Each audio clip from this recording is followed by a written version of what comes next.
Olá a todos! Vamos voltar agora, na segunda parte do capítulo 5, onde a gente vai aprender um pouquinho sobre a postura dialética e as estratégias dialéticas. Então, se você ainda não viu o vídeo anterior, que fala sobre os princípios da dialética, sugiro vocês a darem uma olhada para então a gente poder seguir em frente com aqui, com esse vídeo. A postura dialética, ela diz tipo assim, ó, você enquanto psicólogo tem que ter em mente isso. Essa é a postura que você deve ter enquanto está atendendo, quando está ali no seu papel de psicólogo, que é continuamos nos movendo, seguimos tentando, buscamos o que ficou de fora, pressionamos por mudança e também, ao mesmo tempo, aceitamos as coisas como são. Resolvemos impasses e quebramos impasse quase antes que eles aconteçam. A gente se mantém sempre nesse movimento, nessa quebra de impasses, de bloqueios, de rigidez, até que ocorra um progresso visível. E aqui ele traz algumas oposições comuns que costumam aparecer quando você está ali em terapia, que é as oposições de aceitação versus mudança. Então, você, enquanto psicólogo, precisa manter a dialética para aceitar como é aquele paciente, ao mesmo tempo que você pressiona ele pela mudança, de que a forma como ele está ali não pode. Ele pode fazer mais e melhor. Outra posição é entre a firmeza versus a flexibilidade. Então, entra aqui o pensamento, Quando é que você deve ser firme? Se manter firme. E também, quando é que você deve ser flexível?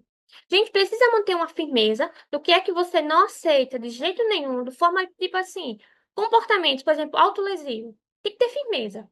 Você não aceita de jeito nenhum esse tipo de comportamento. Mas também ser flexível no fato de você aceitar de que é difícil mudar, mas que não. Eu não posso deixar, eu não posso concordar que seja desse jeito. Tem aqui o suporte afetivo versus o desafio para mudar. Até porque, se a gente está sempre ali no desafio para mudar, o paciente ele não vai se sentir que ele está sendo acolhido. Então, é preciso dar esse suporte afetivo para que a terapia consiga atingir seus alvos, para que a terapia possa ser, sim, um movimento de mudança para aquele terapeuta.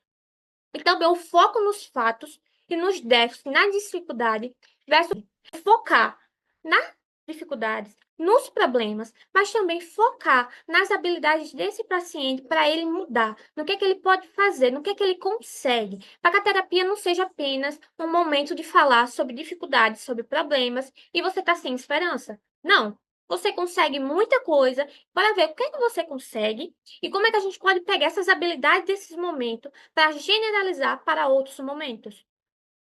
E é preciso aqui algumas qualidades necessárias do psicólogo. Então, é preciso que eles consigam ficar alertas, acordados, ágeis e receptivos. É aqui o momento de estar em mindfulness, realmente. Você está ali desperto para aquele momento, para poder reagir conforme for necessário. É também preciso manter a velocidade, o movimento, o fluxo. Então, saber o que fazer, como mudar e estar sempre ali em movimento. Tipo, no momento você tá ali focando na dificuldade, depois você tá focando na habilidade, você tá aceitando e depois você tá mudando. Essa troca rápida, especialmente diante de impasses e conflitos. Assumir posições com certeza, força e convicção, ao mesmo tempo que esteja disposto a ouvir e ver a sabedoria do outro lado. E aqui eu vou relembrar, aquele episódio que aconteceu com a paciente que queria sair do hospital. O Ed se manteve ali convicto na posição dele de que não, você não está pronta para isso, mas ele também estava aberto para ouvir a sabedoria de que estava ali, de que ela estava dizendo, de que ela queria sair, de que ela estava pronta para sair. E trabalhar duro para preservar o relacionamento, mesmo diante de inevitáveis desafios que vão surgir. E aqui nós temos 9 estratégias dialéticas, onde cada uma é uma maneira particular de lidar com o problema de impasses na terapia, caracterizados pela polarização, rigidez ou estagnação. Ou então porque eles estão em lados opostos, ou então está rígido no pensamento e não consegue ver outro lado, ou que está estagnado. Tentou uma coisa, tentou outra e nada parece estar funcionando, não está saindo do lugar. Nós temos a primeira, que é o equilíbrio das estratégias de tratamento. Então, saber mudar, transicionar rapidamente entre estratégias de mudança e de aceitação, ou então do uso simultâneo, usar ao mesmo tempo, entre estratégias de mudança e de aceitação. O segundo é entrando no paradoxo. Então, o paciente está ali, numa situação, na vida, no tratamento, em que duas faces de uma contradição são simultaneamente verdades. E o terapeuta destaca a verdade de ambos os lados de forma breve e sem explicação. E aqui eu achei isso muito interessante, que a gente, tipo assim, reconhece a verdade dos dois lados e não explica. Não. Deixa esse paciente ele entender sozinho. Não tenta explicar, não tenta criar regras, porque senão pode ser que se você mesmo criar regras, vai estar criando uma nova rigidez nesse paciente. Então deixa ele perceber como muitas coisas são verdades ao mesmo tempo, sem criar uma nova regra, uma nova tese. Deixa ele perceber as polarizações, os opostos e estar aberto a essa mudança.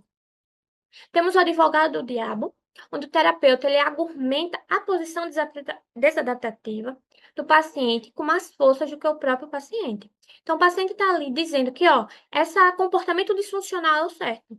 E ao invés de eu discordar, eu vou concordar com mais força do que ele. Eu vou ir além do que ele, para fazer com que ele defenda a antítese. Porque se a gente tem aqui na ideia de que quando eu defendo uma tese, o paciente vai para a antítese, vai para o oposto extremo, então eu vou defender o que é desadaptativo.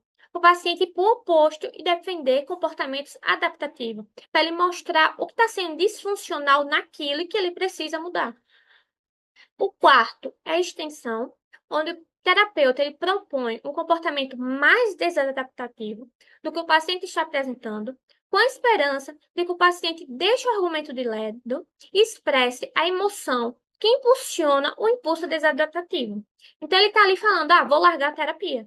E ao invés de eu tentar, tipo assim, negar ele, de eu tentar convencer ele, eu vou, tipo assim, além. Então, precisamos achar um outro psicólogo para você. Não é ser irônico, é tipo assim, falar uma verdade com uma certeza ainda maior do que esse paciente. Acreditar no que ele está dizendo, tipo assim, de forma 100%. Se ele está ali em 50, eu vou para 100. Para que ele, então, possa dizer: não, não é que eu quero ir para outra, é que você não está me entendendo. E poder ali trabalhar o que realmente está por trás. Que não é o comportamento, é a emoção que está levando a esse comportamento disfuncional.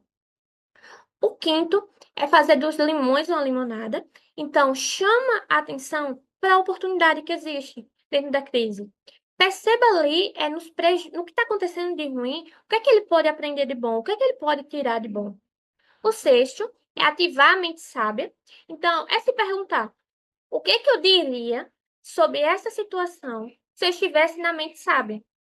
Quando algo disfuncional acontece. Então, é para aí a pessoa meio que começar também a fazer ali uma ter uma ego-distonia entre aquele comportamento. Então, começar a perceber que aquele comportamento disfuncional não sou eu. Também tem uma parte funcional dentro de mim. Então, o que é que essa parte funcional dentro de mim poderia dizer sobre essa situação? Poderia me sugerir? A metáfora, ela permite que o diálogo, que pode ter parado, continue um novo plano dentro do quadro da metáfora. Então, ali a metáfora, ela deixa a gente pensar e além, né, dos limites. Deixa a gente pensar muito além do que está acontecendo ali na esfera do óbvio e da gente começar a raciocinar de forma diferente. Então, ela ajuda bastante. O oitavo é permitir as mudanças naturais. Então, ao invés de a gente mudar a realidade, talvez a gente deva mudar o que a gente está pensando nela.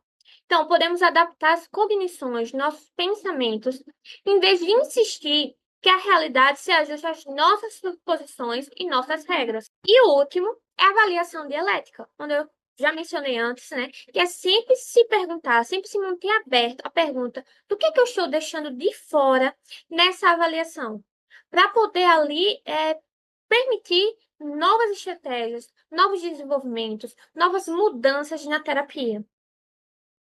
E aqui a gente viu um pouquinho sobre dialética. Eu sei que não é fácil de entender, por isso a gente vai ter o nosso encontro para a gente poder conversar um pouquinho mais sobre a dialética, sobre como ser dialético e também como aceitar que você não será. Porque se a gente tem ali no momento de aceitação, de mudança, de dialética, onde nós temos uma tese, uma antítese, nós também temos que reconhecer que a gente vai querer ser dialético e não vamos conseguir.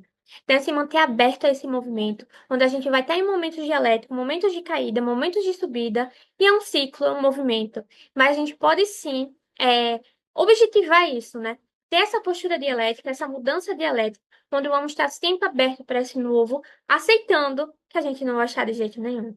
É um paradoxo e depois a gente vamos conversar um pouco mais no nosso próximo encontro ao vivo. Então vejo vocês lá. Tchau.